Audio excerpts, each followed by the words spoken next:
Hello everybody, it's me again, I'm Funman. The difference is this time I'm in Ireland, I just moved to Dublin. So very good morning, afternoon, evening. This course is Chem 290, Chemistry for Biology. Nothing changes, chemistry still rocks. Chemistry together, that's me again, maybe with some gray hair. Okay, Ireland's great. Motto still the same, if you can with Funman, you can have with Funman, okay? Now this is Ireland, Dublin, come visit me when you have time. So today I'll be teaching you PChem. Oh, when you see PChem, people just fear it. And if you can see in my background, it says, there's a meme here, you can't see it, but it says, I passed PChem. And it asks, what's your superpower?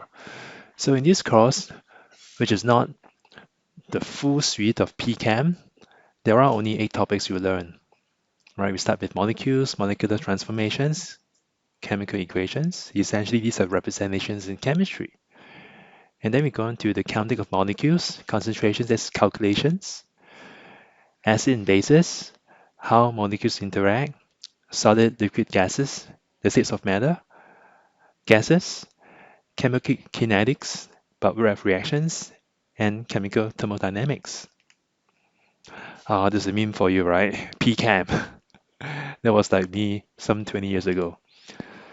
So for the first part, I'll just go straight for the learning outcome. At the end of this lecture, you should be able to articulate and explain the 3 subatomic particles: protons, electrons, neutrons, atomic composition of a human body, the molecular formula and the models, the size of atoms and molecules relatively, what is the van der Waals radius, covalent bond strength, the length, and the representation of chemical equations and processes. Voila, you've seen before, P, E, and N, protons, electrons, neutrons. Happy faces, sad faces, and neutral, right? But what are they? They're so small. Subatomic means it's so tiny. Protons and neutrons reside at the nucleus right at the center of an atom, and the electrons orbit around it. And all in all, they made up an atom, and atoms made up molecules. Now we go with a bit on the mathematics there. The charge, +1, -1, 0. But what does +1 represent here, right? So we are using this as a unit. Charge in science, the SI unit is coulomb, capital C, coulomb. It's French. I don't read out this number, please don't memorize it. But essentially, you just know it's +1, -1, there's no charge. And then for the mass, you notice that protons and neutrons have similar mass. Neutrons slightly heavier, but this is negligible. You see this unit called small u, which is equivalent to a Dalton, or called dA. But if you want to translate to like kilogram, the SI unit for the mass, and this is for u. But what you also notice is electrons is so much less heavy compared to protons and neutrons. You want to work it out, how many times is it? 1,000? More than that, almost 2,000. Now these particles are so tiny inside here, right? So I'm trying to just scale it down. But essentially, an atom is also very small on its own, right? You can't even see atoms with your own eyes. You gotta go into the scanning electron microscope, the SEM. Then you can really see, the atoms kind of overlap there. When I say tiny, you need to give things in perspective in scale. 10 to the power of -15 meter, and 1 femtometer is 0.000001 nanometer, which is 100,000 smaller than the size of a hydrogen atom. Right. Why do we have to learn about this? Because our makeup, our human body, right, we are all formed by elements and atoms. And these are the essential composition, right? O, C, H, N, C, A, P, K, S, N, A, C, L, M, G, and many more, right? We eat, we exercise, we live, we go, yeah, it's all about chemistry, right? Again, please don't memorize the percentage of elements, but you should know what are the elements in the body if being asked. Okay, so in the whole periodic table, 118 elements are identified. I think this number went up recently. Okay, The first 94 occur naturally on Earth. The remaining are synthetic elements. They might be radioactive. They are discovered by scientists, collaborators around the world here to try to make new elements, make sure they're metastable. Next part, very critical, how do we represent molecular formula, right? So let's take a look. This is an English word called glycine. Glycine is an amino acid, right? It's one of the simplest form of amino acid. The formula for scientists is H2N, CH2, COOH. But if you want to factorize it to lump it together, you can put like C2H5O2N. Now, if you give me this, what I know is glycine. I can't tell you because you can randomize the order, how you bond them. But if you show me this, I know for sure it's glycine. Just like if I tell you, okay, I have a body with 63% oxygen, 12.5% hydrogen, things like that. And then you know from a previous table, it represents a human body. But can you tell it's fun man or not you or someone else, your parents or siblings, cousins or friend? You see what I'm saying there? What is the key identifier to a particular molecule or compound? In this case, it's known as glycine. You represent it, it's called glycine. No one else with this formula is called glycine.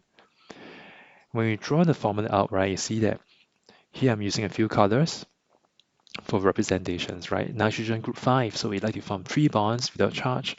Oxygen 2 bonds without charge. Carbon 4 bonds. Hydrogen 1 bond. So everybody's happy here. And H2, CH2, COOH. Okay. And in some textbooks or even online websites, you see it's like a ball, right? It sticks here with color. This is what it means here. The nitrogen in blue, right, has a larger atomic radius. That's why it's larger. It's bonding to 2 hydrogen atom, right? Carbons here in black, oxygens in red, right? So the balls here are your atoms. And then the sticks here are the covalent bonds, sharing of electrons. And then further, in some higher textbooks, you see this, that you don't really see the sticks, but they're kind of merging together, overlapping, because we are using the electron density. You don't really have balls, they're separate, but kind of they overlap to form this covalent bond. We call this space filling. The electron shells interact, and therefore you have this van der Waals radius and the volume. You can see it's from a Flying Dutchman. Now, to put things into perspective about size of an atom, we learn about the subatomic particles. This is a scale, right? So here we are. I'm 6'1". Maybe you are like 5'2" or 7, right? You are the human height. As you go down, right, it's the size of a chicken egg, and then you go down to a frog egg, you go down to eukaryotic cells, bacteria, mitochondrion, virus, ribosomes, all the way down, and the simplest form, the smallest, will be atoms. Okay, you need to, like I said, X-ray diffraction, SEM, to see all these particles. Our naked eye can only see through until that small. Okay. Here, this symbol just means you pay attention. I'm going to introduce you what is a van der Waals radius. You see that, right? When we learn about these two atoms here, remember the balls, they actually overlap. Okay, so there's a bit of overlap because electrons interact, and that's how you share it and form the covalent bond. Now, the internuclear distance, where the shortest distance between the two center of the atom, right?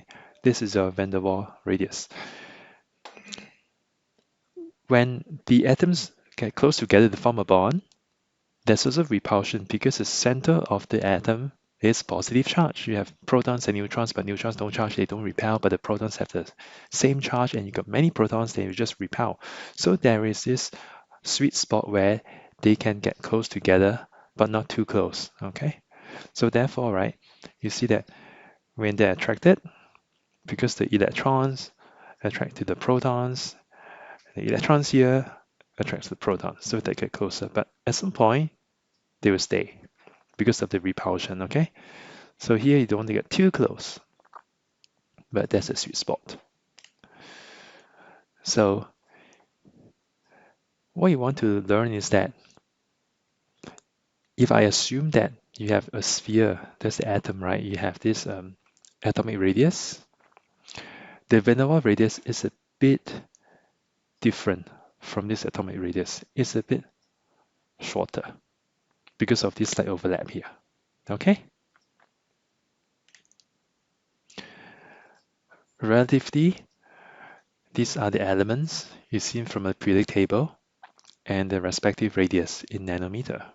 Okay. Again, please don't memorize because you'll be given a periodic table. It's fair for all, and then you can just see the relative size. What you want to know instinctively is which is bigger, which is smaller, right? And of course, the size of an atom is about 1/10 of a nanometer.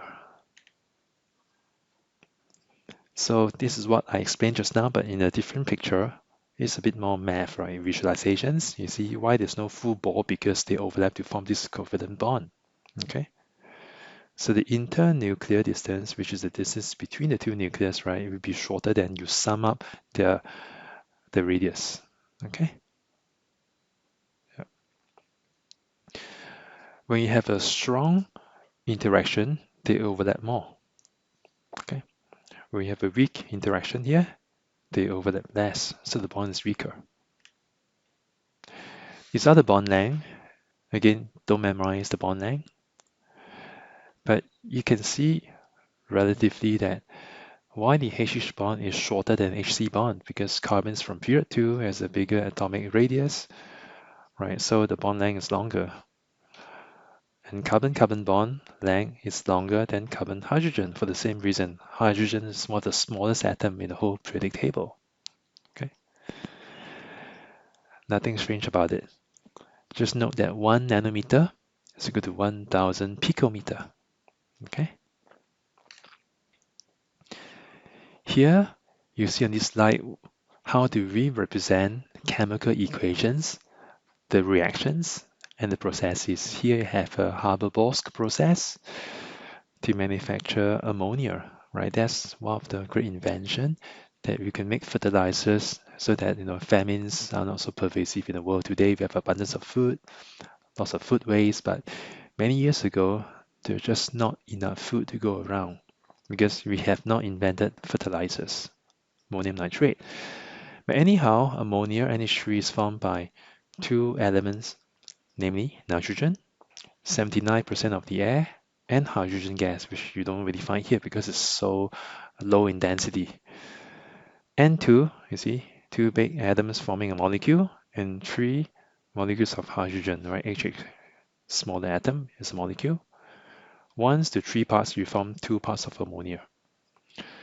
So when you write any chemical equation, make sure you balance the equation. The total number of atoms of the element on the left-hand side of the equation must be the same as that on the right-hand side. Okay. And there are a couple of arrows, symbols you're going to learn, right? So you push it forward, you draw arrow to the knee, forward reaction, you draw backwards, reverse reaction, or the backward reaction. But if you want to show both, right, it's this way. So you have a half arrowhead for each. This is a reversible reaction, which also means the reaction is at equilibrium, is incomplete. When I first saw it some years ago, before I learned about in-depth chemistry, that reminds me of Hong Kong. That's like a symbol for the MTR, massive transit rapid, if you know the train there. I'm a bit sad that Dublin doesn't have a train system yet. Not the DART, but like a metro. Okay, so now we arrive to the end of the page here, and we have achieved your learning outcomes. You now know and can articulate what are the three subatomic particles: protons, neutrons, electrons. Where are they found? What do we have here in the body? Okay, how I describe the relative size of atoms and molecules, the van der Waals radius, bond length, and how to represent equations and process. Wish you good luck and see you next time. Cheers.